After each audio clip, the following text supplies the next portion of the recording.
এসো। Sir, madam কি বিশু ডাক্তারের বাড়িতে ঢুকতে দেখলাম। বিশু ডাক্তারের বাড়ি? ঠিক আছে, তুমি কাজ করো, আমি আসছি।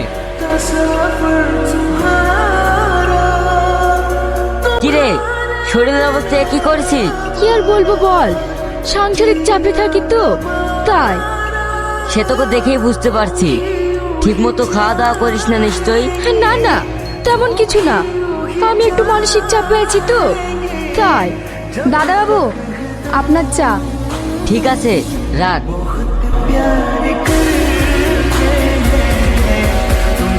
এ, চা খা। হ্যাঁ হ্যাঁ, খাচ্ছি। কি যেন একটা বলবো